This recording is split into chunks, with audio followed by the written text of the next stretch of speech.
Welcome in, everybody. I am Jason Goff, and I am joined by my NBC Sports Chicago counterparts, Casey Johnson of NBCSportsChicago.com, Will Perdue, obviously, and Kendall Gill is on the phone, obviously. We're going to get into the Chicago Bulls Reddit AMA for the Chicago Bulls community. So we got a bunch of questions that we are going to answer for you guys, and here we go. So let's start off. This is a question for everybody. So KC, we'll start with you. Will, we'll get to you, and then Kendall on the phone. This is from @Turlock Ranger. It says, which player on the Bulls do you believe has the highest ceiling and why? I'll start. Can I start, Will? Absolutely. I'll just say I think Lauri Markkanen's got the highest ceiling, only because I think Zach LaVine is near his ceiling, because I think Zach LaVine is an offensive talent that's pretty unique in the league. Obviously, he can grow a little bit defensively, but I'm not sure how much he can grow offensively. He's really good offensively already. Right. Lauri, to me, has a lot of opportunity for growth at both ends, particularly with how poorly he started this season. I will agree with that statement, but I feel after what I've seen, and it's a short body of work, but I'm going to go with Kobe White, because I feel like as explosive as he is as a scorer, he has parts of Zach LaVine in him. He has parts of Westbrook in him. But I hope that he becomes more of a Jason Kidd type, because he needs to become more of a passer.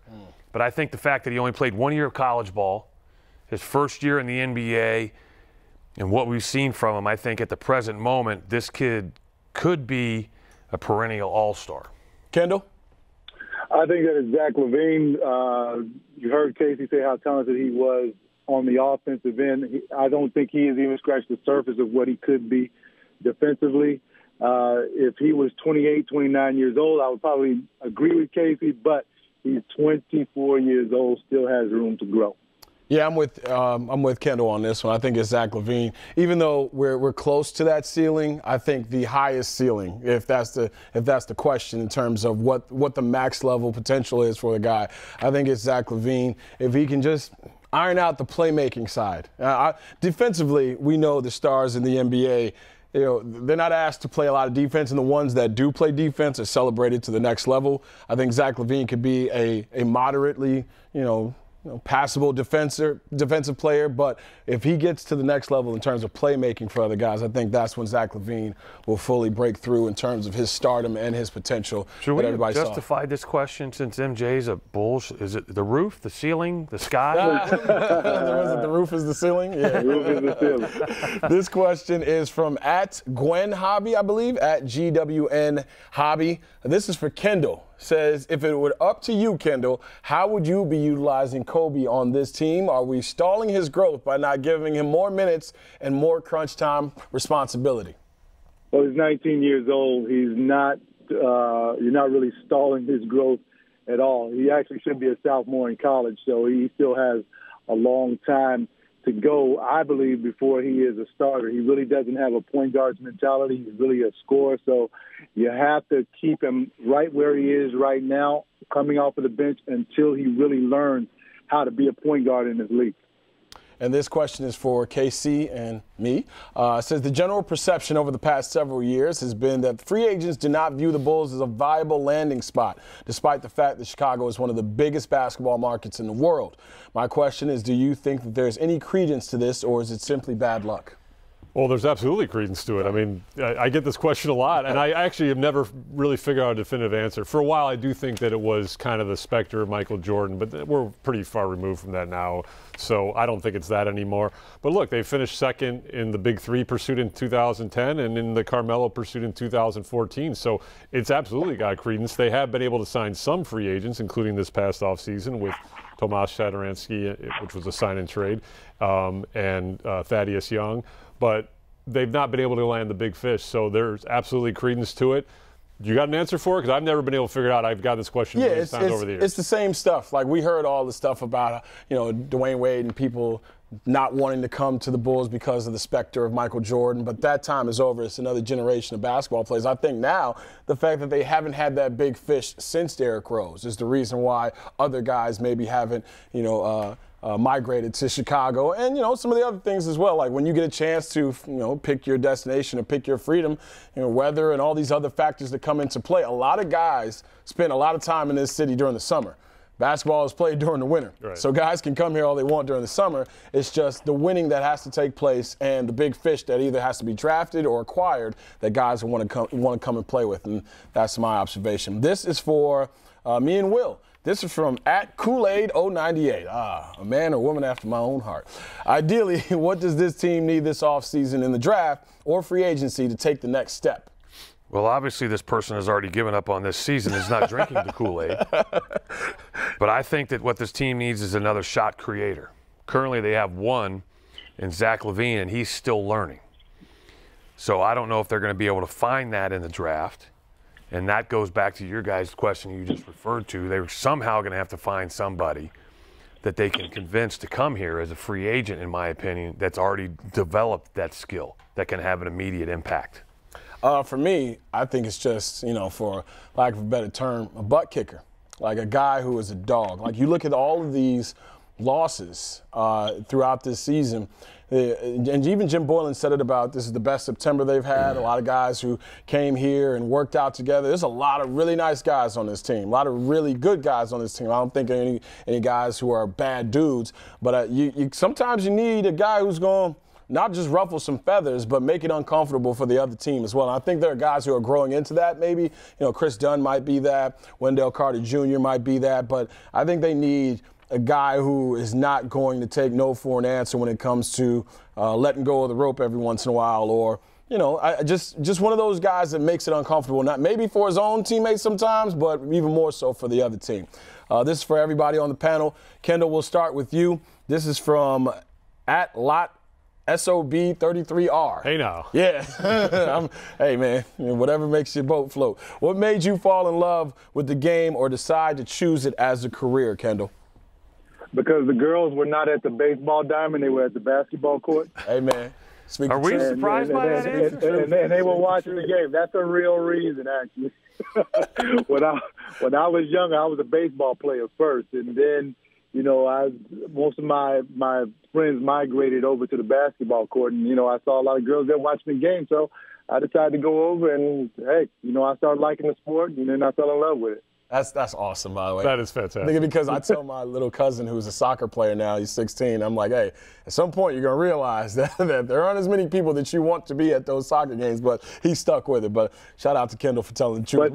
But you know what? Considering the contract that was signed yesterday, I probably should have played baseball. Yeah, $324 million would have been nice, right? Yeah. Right. Will, what about you? Well, I was like Kendall. I grew up in Florida, so Florida was a baseball and football state. So I started out playing both baseball and football. But in baseball, my strike zone was too big. And football, I just wasn't big enough. And I just got to the point where really the only other sport left was basketball, because I didn't start playing until I was 13. Really? So then I just accepted the challenge. Somebody introduced me to everybody played in PE and stuff, but then somebody that was actually pretty good introduced me to the game and taught me how to play. A good friend of mine by the name of Tony Longa, who actually moved to Florida from Virginia, where it was a big-time sport. And basically, he taught me how to play on my driveway, and the rest is history. KC, what Are Division III basketball players allowed to follow NBA players? Oh, absolutely, man. Wow. And also, no one can touch Kendall's answer, because I believe the priorities was girls and then money. Yeah. He at a very early age. Very early age. He's got it figured out, man. That's untouchable. Just for me, I mean, I played basketball, soccer, and baseball at Evanston Township High School. Shout out to the Wild Kids. Shared alma mater. And to me, basketball is the best team sport there is. I love the movement and the symmetry, and I just find the teamwork to be fascinating. That's always drawn me to the sport. Yeah, when basketball is played the right way, it's the most beautiful sport on this earth. Football is the biggest team sport. Hockey is the fastest sport. Baseball is the rhythm of the game. Cerebral too. Yeah, cerebral. People are drawn to that. But to me, when basketball is done right, there's nothing prettier in the world as far as athletic events are concerned. This is for everybody. This is from Somnia Policia, @Somnia Policia. We'll start with UKC, go to Will, and then Kendall. Do you think the current roster, assuming growth over the next few years, can compete for a top 2 seed in the conference in the near future, or do you think we still need a bona fide star for example, Anthony Davis, before we can have that as a realistic goal. If you do feel we need a top-tier star, what type of player do you feel would mesh best with the core of Lowry, Zach, Wendell, and Kobe? Wow, that's a loaded question. Yeah, that's a lot. I mean, I'll just say early returns are telling me that, I mean, there was a lot of belief in this roster and this core going into the season. There's a lot of positive momentum, and to me, they've squandered it to this point. So, I mean, could they still right the ship to be more competitive and maybe sneak into the playoffs? Possibly, but I mean, is this core and this roster on track to a top 2 seed? I don't see it at all. I think there's been a lot of letdown early part of the season. And as the second part of that question, I'll just briefly say they need, like you said, a butt kicker, an alpha dog, just a guy who says I'm the man and come follow my lead. A guy, dare I say, like a Jimmy Butler. Oh yeah, no doubt. Oh. The return. There it is. I didn't say he's coming. I just said that's the kind of player they need. Well, to answer the question specifically, no. Because I still think even with the proper growth, I think you have to agree that Boston is still better and Philly is still better. And then you really got a question about how much better is Bam Adebayo going to get? How much better is Hero going to get with the butt kicker Jimmy Butler there? I mean, that's 3 teams right there that I think that have a brighter future currently. Milwaukee. And Milwaukee. Yeah. That one guy's really good. But even without him, they won by how many last night? Yeah. A lot. Yeah. So, you know, they've done a nice job of putting that roster together. So I think they do need to be a top 2 seed. They need a top tier star. And because specifically just to answer the question, you got Kobe as your point. You got Zach as your 2. Lowry is the 4, Wendell is the 5. You need a 3-man like a Paul George, somebody of that nature that has been in the moment, can live in the moment, and we all fully believe could succeed in the moment. Kendall? Yeah, guys, none of that's going to happen, I believe. No free agents are coming here. So they have to do it within the structure that they have right now. You know, I wish that this was a free agent attraction, you know, because this is a great city, great basketball market, as we mentioned before, a great fan base. But I don't know why it is that even guys that are from here, like Anthony Davis, choose to look elsewhere for free agency. Even Milwaukee over Chicago he was looking at before he ended up in L.A. So I believe that it's going to have to be homegrown. These guys are going to have to grow. Larry Markkinen is going to have to step up. Zach LaVine is going to have to get better. Kobe White will have to be a point guard per se rather than a shooter in order for them to be a top 2 seed. All right, the next question is from at Daniel Gafford. I don't think that this is Daniel Gafford, but I could be wrong. This is for KC and me. What does Zach LaVine's next step have to be recognized as an all-star? To me, it's simple. The team has to win. I mean, if you look at his stats last year, I've written this before, I've said it before. His stats last year at the break were very comparable to Kemba Walker's. And Kemba Walker was on a team that was in Charlotte at the time, that was competing a little bit more than the Bulls, and obviously was about ready to host the All-Star game. So the Chicago's getting ready to host the All-Star game. I do think there is a mild hometown bump that can happen, but you've got to be on a team that's competing more efficiently and effectively than the Bulls are right now. Yeah, ditto. I mean, the Bulls right now are one of the bigger disappointments in the Eastern Conference. Like, a lot of people thought this would be a 500, maybe a couple of games above 500 team right now, and they're not.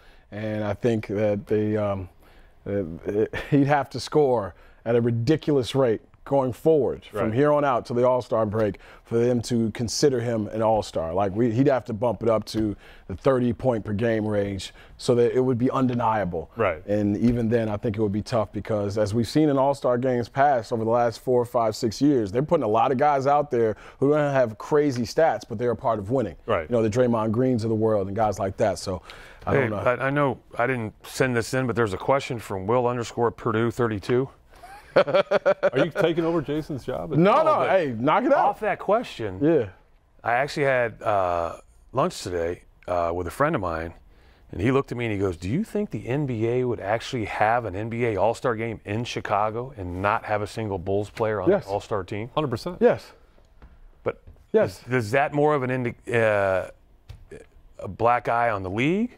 or the organization? The organization. Yeah. Yeah. It's on the Bulls. The league holds this event every single year. It's up to you to make it. I get it. If they were building on the positive momentum that they carried into the season, there'd be talk of Zach LaVine making the All-Star game right now. If this team was 5 games better, they would be. We can count the Cleveland game, the Indiana game, the Lakers game. There's a few games that they've blown. The Toronto game, the Miami game. Exactly. The Lakers game? Yeah. If they'd have won those games, we'd be talking about Zach LaVine. I think Kendall just drove off the road. It's not the NBA's fault that those things happen. Exactly. Next up for Kendall, this is at Procrastination is Life. What do you think of Zach's defense this season, Kendall? I think that it could be better. He went into this season wanting to improve on his defense, and I actually told him, I was like, listen, if you're going to make the All-Star team, you got to be a two-way player. You got to stop some people. You got to continue to score. You got to do everything. I have seen some improvements on his individual D, but it's still a lot of room for improvement. He's playing the passing lanes a lot better than he did last year, but still he's getting beat sometimes on his own on-ball defense when he shouldn't. This next question is for you and me, Kendall. It's at I got hit by a car. Hopefully it's okay with you. Should the Bulls look to add any pieces via trade this season? If so, who do you think would be a realistic fit with this current core of players, Kendall? I don't think trading anyone is the answer. I think that the Bulls have the talent, and they're the third youngest team in the league. We made a trade last year for Otto Porter. Unfortunately, Otto Porter has a huge bone bruise in his left foot. And, I believe that if Otto Porter was healthy, then, Zach LaVine, we would be talking about him making the All-Star team, because I believe Otto Porter makes this team a lot better, at least 4 or 5 games better than they are right now. As far as my answer to that question, in the end, this team is playing 10, 11 guys. Like, I still need to find out what this roster is before I can talk about who's complementary or what pieces they can add.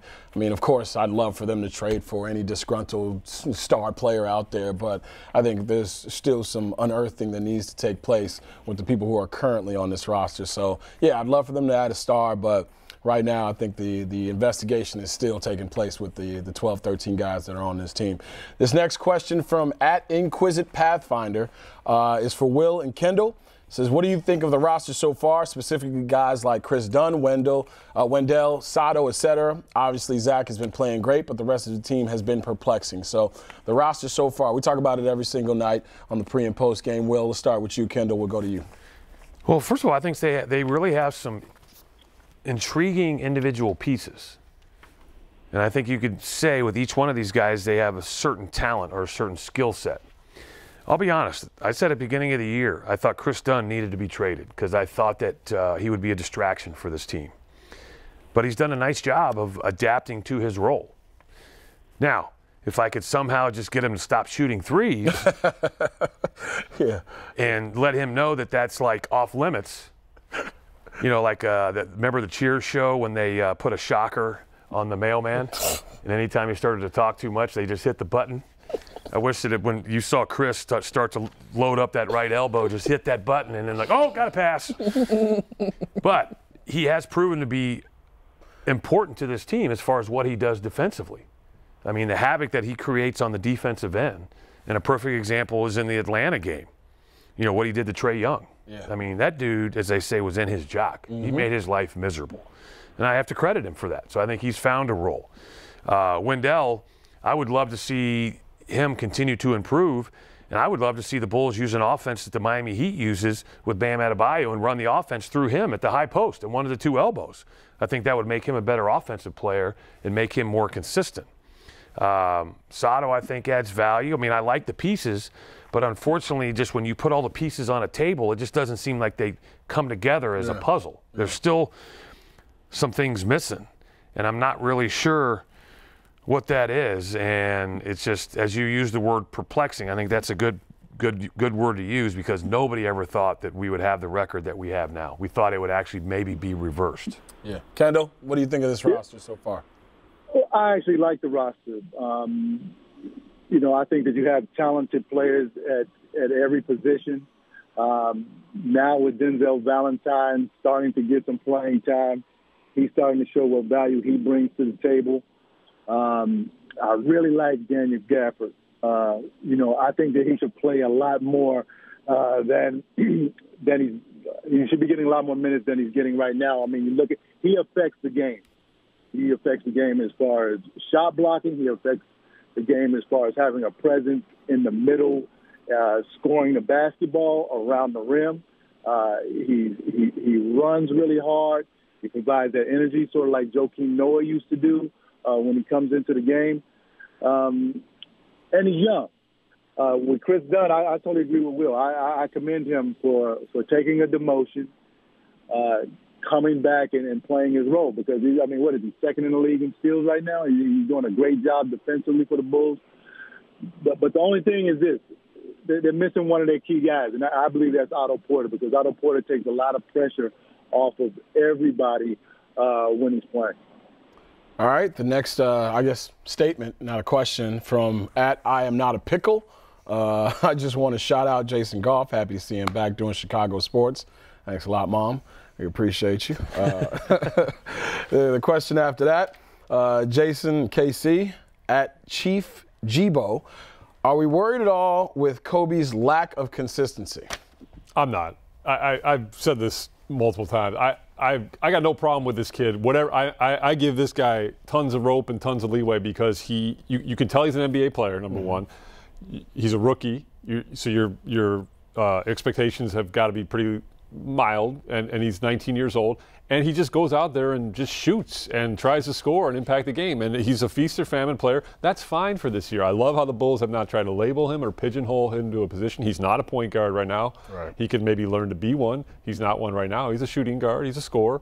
And he just goes out there and plays. And I got no problem with his inconsistency because it's part of who he is. And he has shown that when he's on, he can be special. Yeah, I got no problem at all either. I mean, this guy scored 20 points in a quarter at 19 years old in the NBA. I got no problem with that.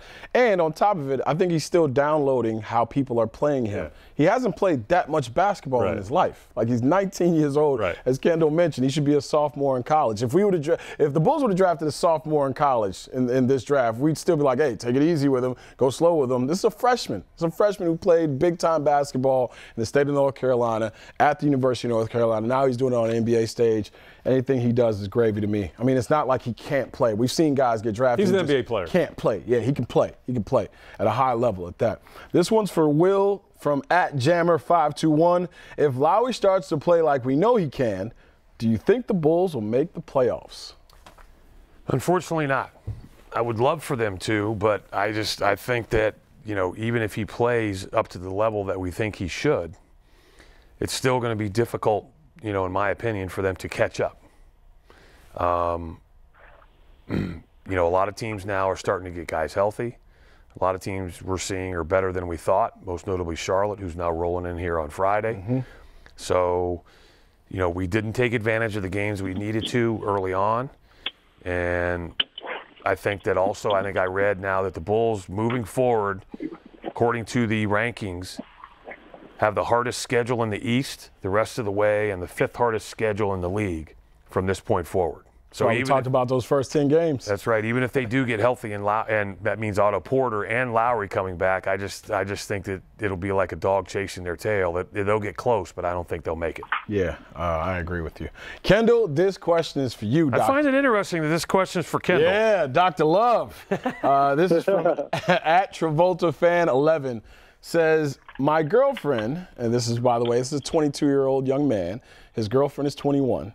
Says, my girlfriend says I've become more and more pessimistic. She says the Bulls are partially to blame. She says as the season goes on, I spiral down into a pit of depression. How do I make the Bulls play better so my girlfriend doesn't break up with me, Kendall? Well, right now, you better get a new girlfriend. Man, simple answer. That's right.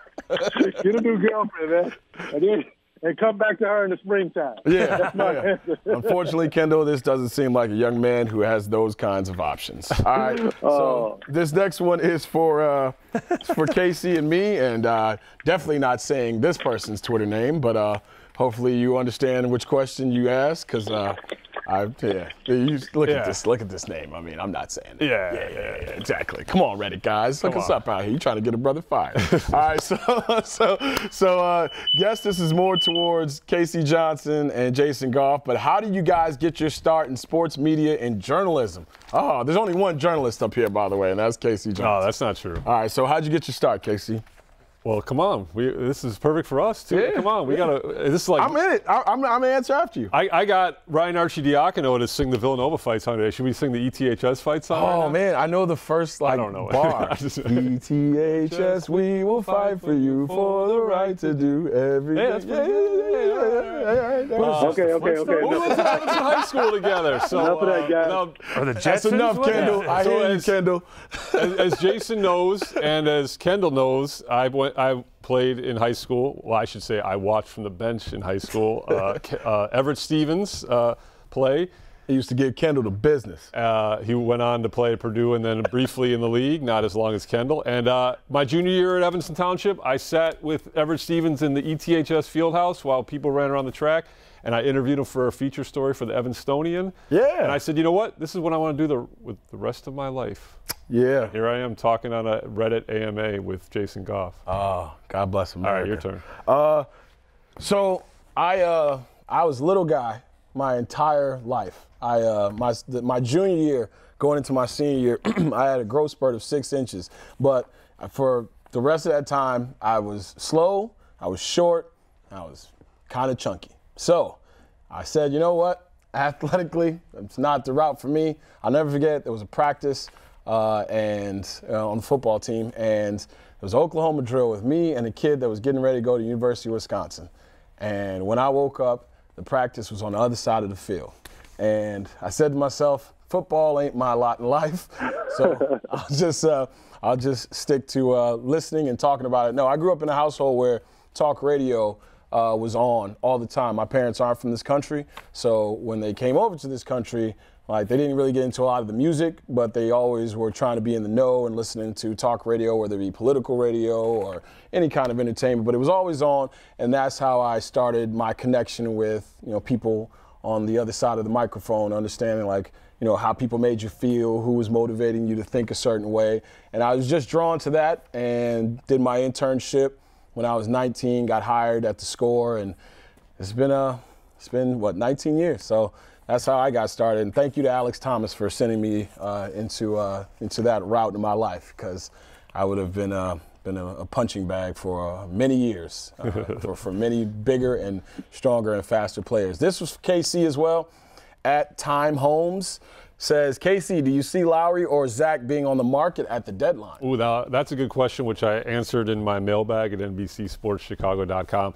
I think if the Bulls continue to lose like they have, I think the Bulls will at least listen to offers. I think it's going to be particularly hard to get equal value for Markkanen because he's on a rookie CL deal, and so I do think that they'll keep both of them, but I think if the Bulls continue to lose, they'll be at least listening to offers for both those guys. All right. This question is for you three, Will, Kendall. Will, Kendall, and me. At 12temp says, I'm curious if you have any insight as to why Lowry has been essentially relegated to a spot-up three-point shooter. His first 2 seasons, he showed great potential as someone who could bang in the paint, but mostly plays ran for him. He just seems to camp out on the perimeter. Love the post-game show, guys. Well, at 12temp, we appreciate you, Kendall. Let's start with you. Why has he essentially been relegated to being a spot-up three-point shooter, and what's different about his offense this year? Well, it's the system that he's in is the reason why he's a three-point shooter. I mean, that's what they want him to do. They want him to shoot three-pointers or get all the way to the rim, which I believe takes a lot of his game away. But, he has to do what he's told. And until something happens differently, I think you'll be seeing up and down games from Lowry. Well, I think the same thing. I mean, I think it's just the system that they have. Jim has talked about Coach Boylan. They believe in the numbers. They play to the numbers. I mean, they shoot a lot of threes. Lowry has a tendency to just rely on the three. But I will say this, the last couple games, we haven't seen him in the post, but I've seen him more aggressive as far as putting the ball on the deck and attacking the paint, getting to the rim. So that I'm happy to see. I am too. I think it's been unfortunate what Lowry has gone through and also done this year. Because I agree with Kendall that a lot of it is on the system, but when you're out there, just play. And I think that he's a guy that needs to be prodded at times. And I think that he will fall into a role very comfortably.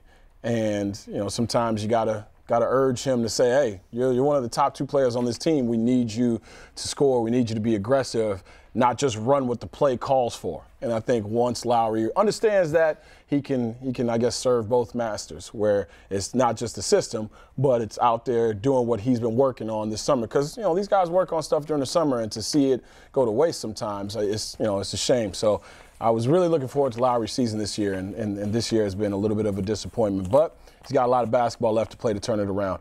This is for KC. This is from @McRez Chicago. Says, does anyone know if the front office is aware of our frustrations? They haven't come out and held a presser yet.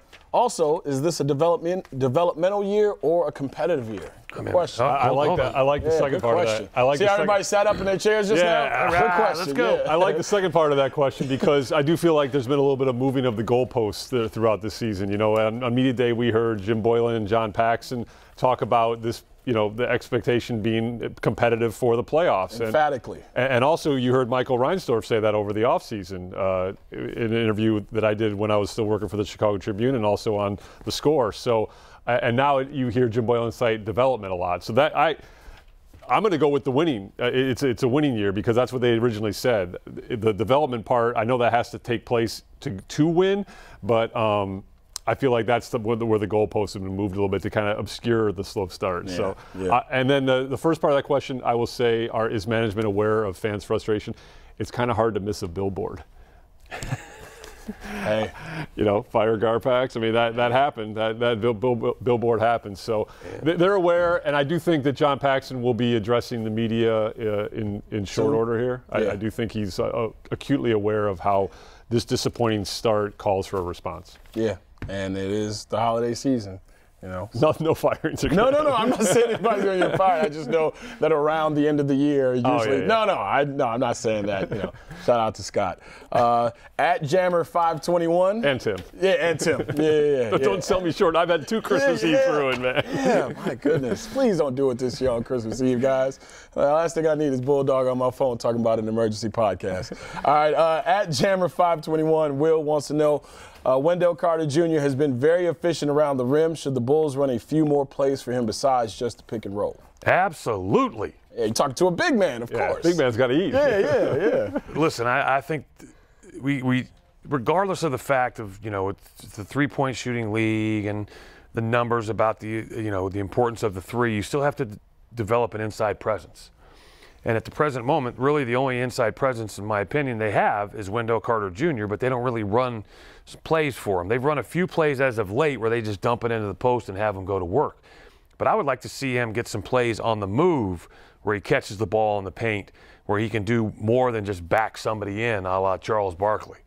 I'd like to see him, be able to get a pick and pop where he curls up to the free throw line and gets a pass off of somebody from the wing and knocks down a 15-footer.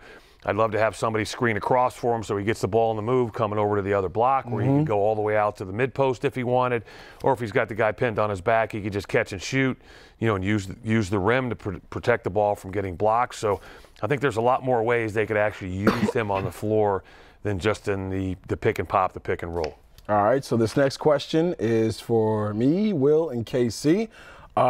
@Hindu Mexican. Congratulations. Have you all seen Kendall's MTV Cribs episode? Reactions to that. I remember it. It was a long time ago. I just remember a van.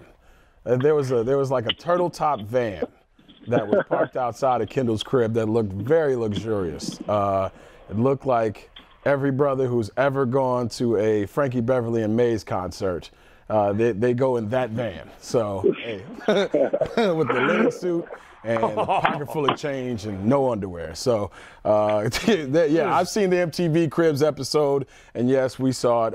Will, when you was that Ricardo Tubbs? Yeah, exactly. When you saw Kendall's MTV Cribs, oh yeah, I remember the punching dummy, like the sparring dummy. Remember that? Oh, that was the one with the no arms, yeah, right? Yeah, the no arms dummy. Yeah, Kendall fighting someone with no arms out there. So yeah, what did you think when you saw Kendall's Cribs episode? How did you drive all those cars? Yeah, Kendall, how did you drive all those cars?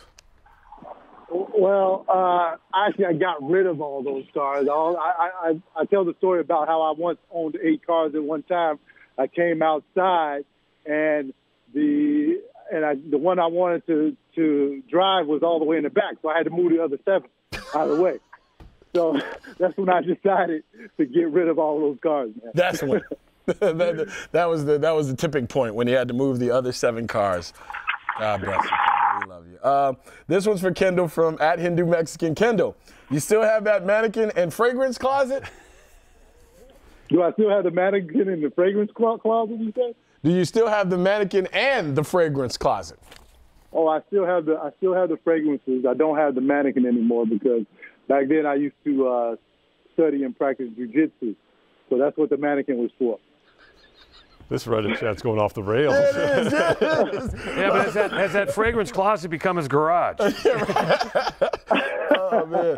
All right, so this one's for Will. @CompleteFish wants to know, why did Greg Popovich start 3 7-footers in 1998? Hey, now. That was the true definition of the triple post. Well, everybody, Charles Smith got hurt. Mm-hmm.